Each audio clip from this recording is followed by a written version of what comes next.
Hi, welcome back. I'm John Stark of MacTheMovieGuy.com, and today we'll be reviewing Outlander, Blood of My Blood. I could continue to do this really shitty Scottish accent the whole time, but I think I might transition out of it because it's not good. Outlander has a spin-off now. It's a prequel series. It's on Starz. So let's break it down. So I'm blind. The series doesn't have audio description. The original series doesn't have audio description.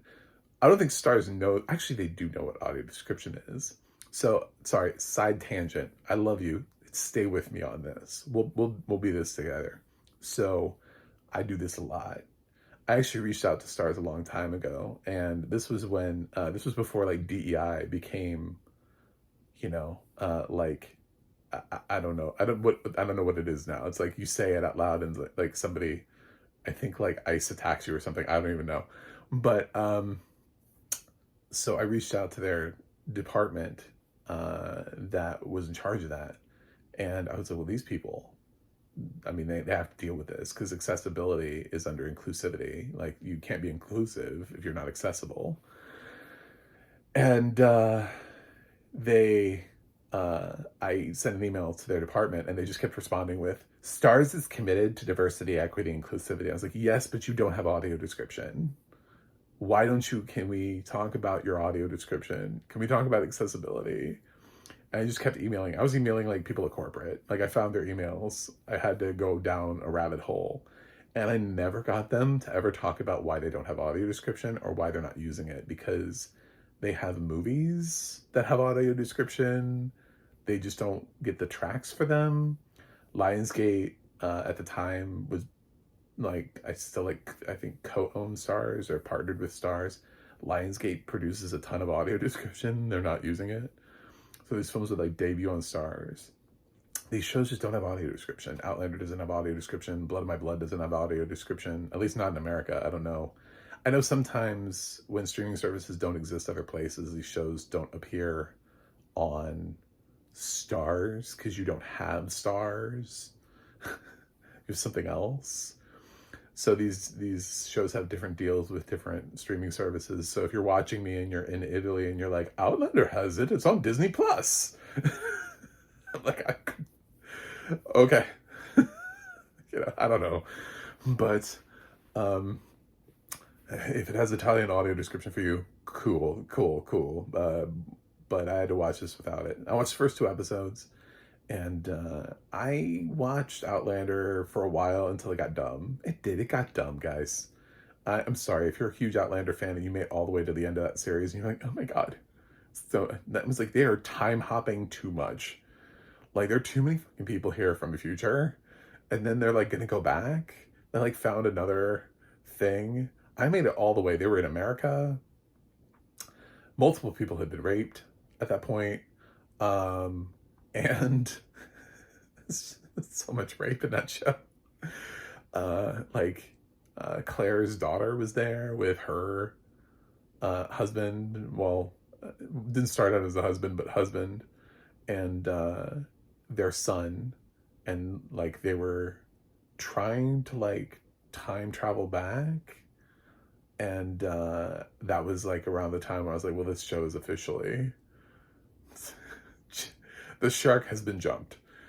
So yeah, I was like, I don't know how long the show plans on going for, because at the time they hadn't announced the end of Outlander, and I was like, I can't. This is, we're just meandering at this point. So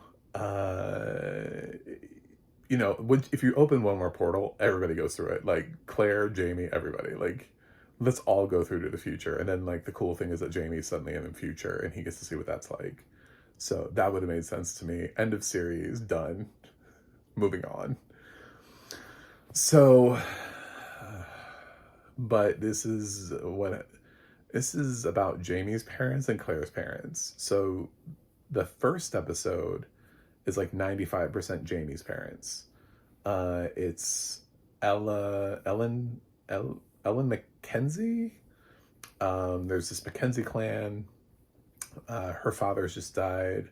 she has these brothers, and they're all going to fight over being laird, and other families come in to like pay their tribute, and they're kind of paying attention to the fact that Clan Mackenzie doesn't have a head right now. Ellen is the last daughter who hasn't been married off. Her mom has done some work. I'm telling you, because there's at least, she has at least 2 brothers, and they mentioned like other daughters. So she has like, I don't know, 1 or 2 other daughters. This mother's pumped out like 5 kids in a time when childbirth was, and mortality rate was high. She has rolled the dice. She's a very lucky woman multiple times. So, she'll end up running into who will likely end up being Jamie's father, because you hear Fraser as the last name, and you're like, oh, of course, the Mackenzies and the Frasers. Yes, I've been down this road before. So, yeah, that's the first episode. There's a little bit with like spying on people, and you can tell that there's going to be like a struggle for power. There's sex. Of course there's sex in the first episode. I know if you came here for that, yes, there's sex. There, of course, it's Outlander, man. Like, I'm surprised like the opening credits just isn't a whole bunch of people fucking. I'm like, that should be Outlander from now on. It's just Outlander fucking my fuck is the next spinoff that's coming out. It's just, yeah, there's sex. There's one brother who's like known for it, like that's his thing. Because there's we see this other clan that's like laughing at the Mackenzies, and like, oh, which one's gonna do it? Is it gonna be the one with the lame leg, or is it gonna be the one whose dick is gonna be the death of him? No, they say cock. Sorry, cock is gonna be the death of him. And what does he do? He just fucks all the time. Like that's his syphilis is coming for him. So, yeah, and then at the end of that, at the tail end of that, you get Claire's parents. And this series does it in a way where anything could happen. Because I know you're about to say, but wait, because if I tell you Claire's parents stumbled back into the past just like she did, you're gonna be like, well, wait a minute, but Claire was in like the future, and I don't understand. What are you talking about? Ma'am? Sir? So Claire's alive. She's just not shown. They talk about her. She exists. Claire's off at like a museum somewhere, and they're like fucking in the forest. And then they fall into the past.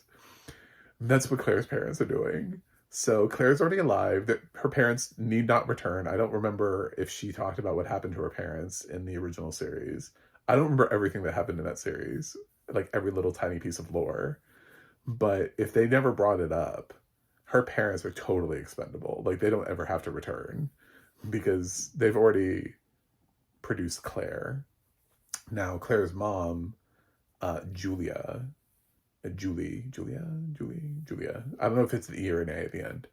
I think it's an A. Julia is pregnant at the time, and when she stumbles into the past, so I don't know how that's going to work out for her. But having seen, well, not really seen, but having experienced Outlander, I'm gonna guess not well. So they get separated after they stumble through, and Julia gets captured and then sold as a slave, and it's not great for her. And the dad, this is episode 2, by the way. Sorry, I've transitioned, because at the tail end of episode 1, you get a little bit about the parents. And then at the beginning of episode 2, you're shown how they met. And it's just like, if you've ever seen Saturday Night Live with the Mikey Day sketch where he's sitting there and he's writing those corresponding letters, it's the dramatic version of that. Where he's writing a letter and she's reading them, and then she writes a letter and he's reading. And then that's also how the episode finishes, is them writing letters to each other. And then they don't know that the other person will ever read, or if they'll ever read it. But it's like the narration of my dearest, I've missed you so much since the last time I've seen you. What are you? Where are you now? You know, it's like those kind of things. I'm on the Western Front. It's, So, yeah, dad was a soldier, mom was a nurse, I think, during World War One. So, and I guess he gets discharged, and they end up sealing the deal, making Claire, stumbling through the portal, and now they're in the past. So he's also a lawyer. I mean, that's not what they call it. They call it solicitors over in Britain, but he is a solicitor, and he ends up working with this family that is tied loosely to the whole situation that's going on with the Mackenzie family. So they'll all end up running into each other at some point. It's all in the same timeline, these parents. Um, and so he ends up, people keep calling him Sassenach, which is just like Gaelic, I think, is it Gaelic for like British? I think it is. I think they just keep calling him because they talk about him being a Brit in Scotland and how it's like dangerous for him or whatever.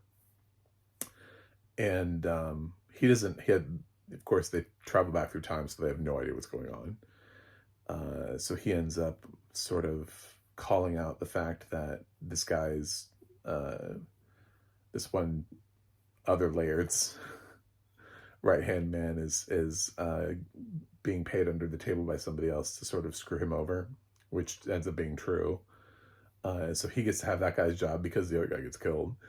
And I picked up on that. Like, I didn't need audio description for that. There's like this scene too where like they walk outside and he's like you clearly walk past like the body, which I'm sure is in some sort of state of horrible dismemberment. Because like the music around it was just like boom, just like highlighting the moment of like, oh my god, that could be me, you know. What have I got myself into?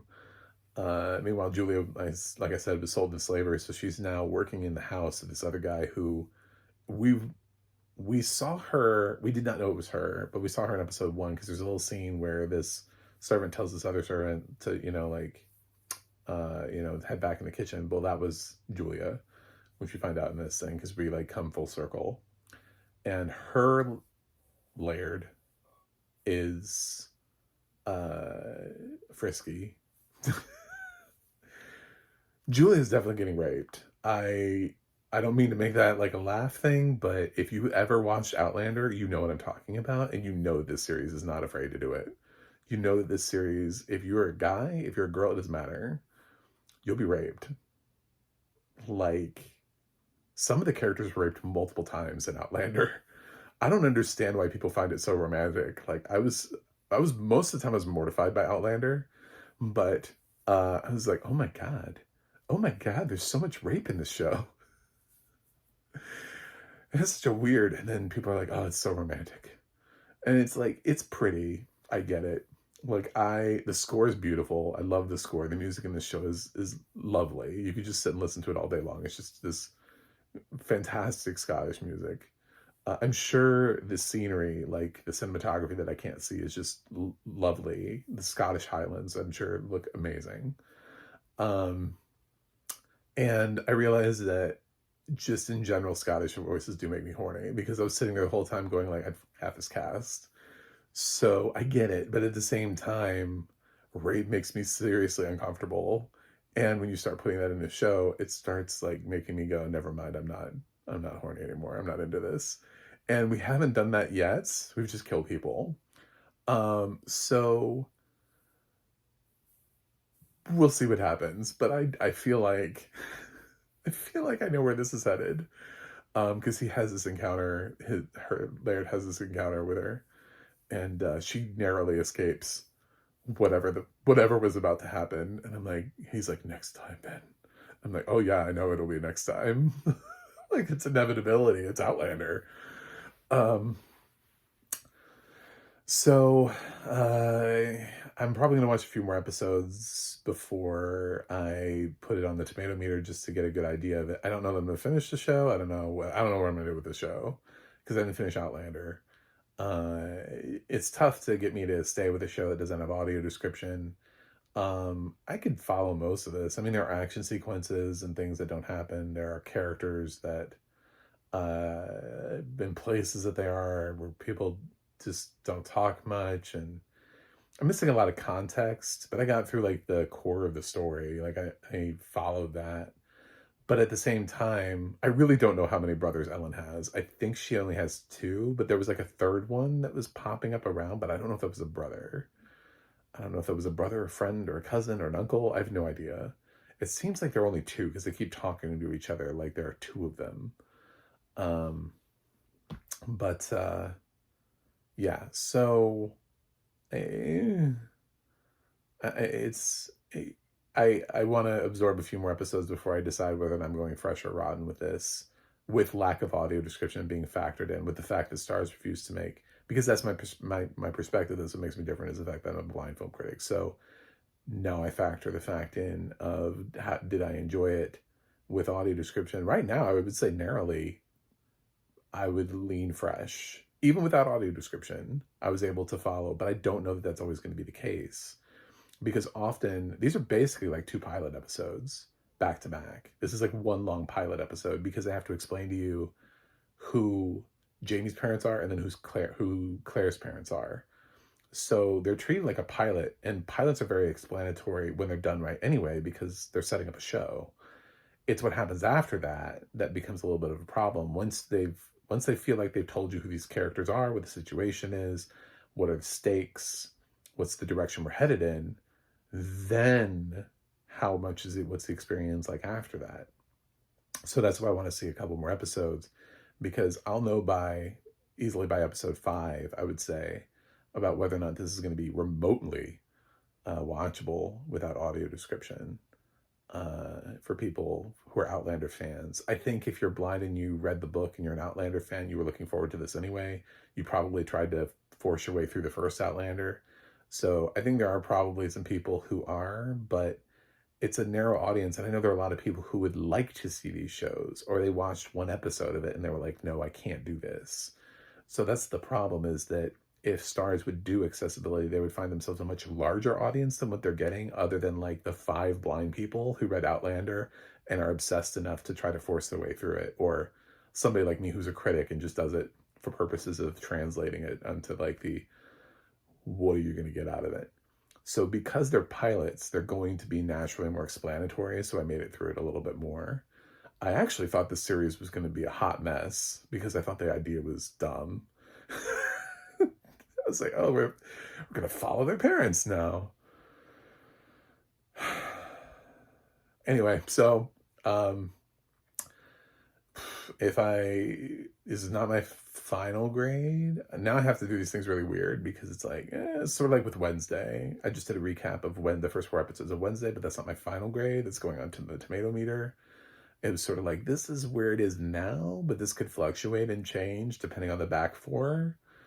So Outlander right now, because you review seasons when you review them on the tomato meter, not by episode, unless it's an anthology series like Black Mirror. So I'm going to say